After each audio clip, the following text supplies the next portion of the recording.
आज मैं बात करूंगा ज उच्चारण वाले कुछ ऐसे शब्दों की जो उर्दू के जे अक्षर से शुरू होते हैं। जी हाँ, जे अक्षर से। अंग्रेजी में जे होता है, उर्दू में जे होता है। दोस्तों, ये वो शब्द हैं जिन्हें अगर हम हिंदी में ज की बजाय ज से लिखें, बोलें, पढ़ें, यानी ज के नीचे नुक्ता न लगाएं, तो इनका अर्थ बदल जाएगा। लेकिन सबसे पहले मेरा परिचय। साथियों, मैं हूं मोइन शम्सी और हिंदी और उर्दू भाषाओं के शब्दों के सही उच्चारण को समर्पित YouTube channel my Hindi my Urdu की इस 13वीं मुलाकात में आप सबका स्वागत करता हूं और कहता हूं सलाम हिंदुस्तान। फ्रेंड्स, इस स्लाइड शो को एंड तक बड़े ध्यान से देखिएगा और सुनिएगा, क्योंकि पिछले एपिसोड के सुपर स्मार्ट व्यूअर के नाम के ऐलान के फौरन बाद अभी मैं आपको कई ऐसे शब्दों के बारे में बताने वाला हूं जिनके बारे में यकीनन कई उर्दू भाषियों को भी जानकारी नहीं होगी। तो पिछली मुलाकात में मैंने जानना चाहा था कि उस मुलाकात में ज उच्चारण वाले जो शब्द डिस्कस हुए वो उर्दू के किस अक्षर से शुरू होते हैं। जवाब है जाल अक्षर से। सवाल का सही जवाब सबसे पहले कमेंट बॉक्स में लिखकर पिछले एपिसोड के सुपर स्मार्ट व्यूअर बने हैं श्री अमित मिश्रा। अमित मिश्रा जी, बहुत बहुत मुबारक हो। और अब जिक्र कुछ ऐसे शब्दों का, हिंदी में अगर ज के नीचे नुक्ता न लगाएं तो उन शब्दों के अर्थ बदल जाते हैं। शब्द है जा। जा मीन्स पैदा हुआ, बॉर्न। जैसे Mirza, Mirza means born of a Nobel. अगर हम नुक्ता न लगाएं जा के नीचे तो ये बन जाएगा जा। जा का मतलब होता है जाना, गो, ये आप जानते हैं। लेकिन जा का एक और मतलब भी होता है और वो है जगह, कमरा, सीट, स्थान वगैरह वगैरह वगैरह। तो जा अलग है और जा अलग है। दूसरा शब्द है जार। जार का मतलब है वो जगह जहां कुछ पौधे वगैरह अपने आप उग आते हैं और इसका एक मतलब गार्डन भी है, यानी बागीचा। ये जार कई शब्दों में आता है अलग अलग अर्थों के साथ, जैसे गुलजार।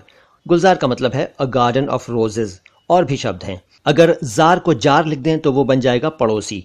जार का मतलब होता है पड़ोसी। वैसे ये शब्द अब उर्दू में बहुत कम चलता है, लेकिन अर्थ यही है, जार मीन्स पड़ोसी। और अंग्रेजी का जार तो आप जानते ही हैं, मर्तबान वगैरह। तीसरा शब्द है जारी। जी, जारी अलग है और जारी अलग है।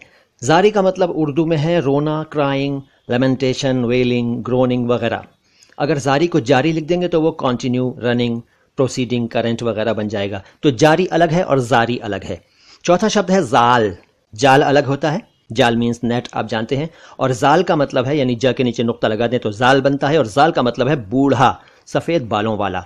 अगला शब्द है जानू। जानू अलग होता है, वो आप जानते हैं उसका अर्थ। आजकल प्रिय व्यक्ति के लिए कभी कभी ये शब्द इस्तेमाल कर लिया जाता है, जानू। लेकिन अगर जानू उसको कर दें, यानी जा के नीचे नुक्ता लगा दें, तो वो बन जाएगा जांघ, घुटना, गोद वगैरह। जानू अलग है, जानू अलग है। अगला शब्द है जानी। जानी अलग है। जानी का अर्थ आप जानते हैं, जान का या प्यारा वगैरह वगैरह, जानी दुश्मन वगैरह। लेकिन अगर जानी को जानी कर देंगे तो जानी का अर्थ है एडल्टरर, यानी अवैध संबंध रखने वाला पुरुष। तो जरा ध्यान से इसका इस्तेमाल करिएगा। जानी अलग है, जानी अलग है। और एक और शब्द है जानिया। जानिया अलग है। जानिया वैसे तो कोई अलग शब्द नहीं है, यानी जा के नीचे नुक्ता नहीं हो तो वो जानिया पढ़ा जाएगा और लिखा जाएगा।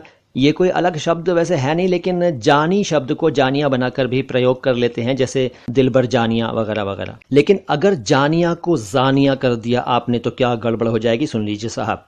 जानिया शब्द, अभी जो जानी शब्द बताया था जिसका अर्थ है अवैध संबंध बनाने वाला पुरुष, उस जानी शब्द का स्त्रीलिंग है जानिया। ठीक है, अब आप सोच लीजिए कि अगर आप किसी को दिल पर जानिया कह रहे हैं और आपने ज के नीचे नुक्ता लगा दिया, तो आप सोच लीजिए कि आप प्यार जता रहे हैं या गाली दे रहे हैं। इसीलिए नुक्ता अहमियत रखता है।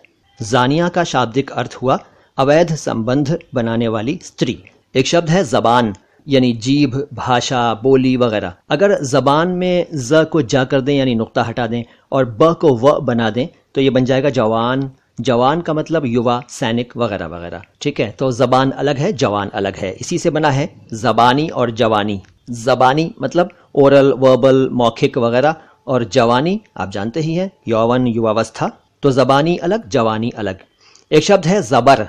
जबर का मतलब है सुपीरियर, ग्रेटर, ऊपर। वैसे उर्दू के एक वॉवल पॉइंट को भी जबर कहते हैं। और जब्र अगर आप लिखें, यानी जा के नीचे नुक्ता न लगाएं और आधा ब और रा, जब्र लिख दें तो बनेगा फोर्स, पावर, कंपल्शन वगैरह।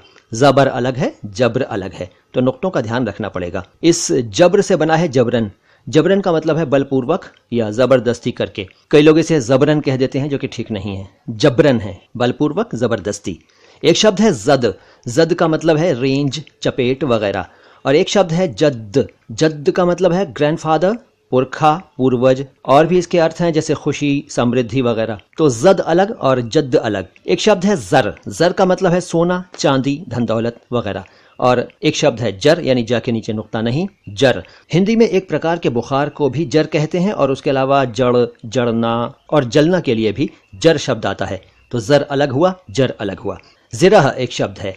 जिरह का अर्थ है चेन आर्मर, और जिरह एक्चुअली ये शब्द जराह था, यानी क्रॉस एग्जामिनेशन करना, जैसे अदालत में वकील करते हैं। इसके अलावा जिरह का अर्थ घाव यानी कि जख्म भी है। तो जिरह अलग और जिरह अलग। जमाना एक शब्द है। जमाना का अर्थ है युग, दौर, टाइम, मौसम, दुनिया वगैरह। और जमाना, जमाना का अर्थ है जमा देना, जैसे आइसक्रीम जमाना, रंग जमाना वगैरह वगैरह। जमाना अलग, जमाना अलग। नुक्ते की अहमियत है।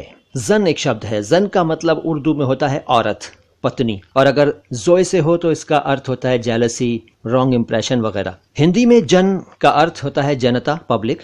तो जन अलग और जन अलग। एक है जमजम।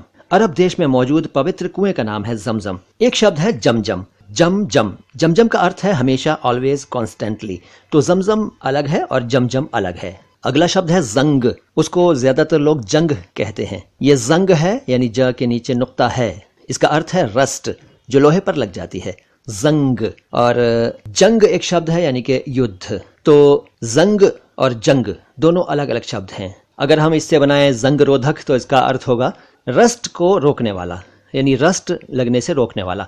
और अगर जंग रोधक कहें तो उसका अर्थ होगा युद्ध को रोकने वाला।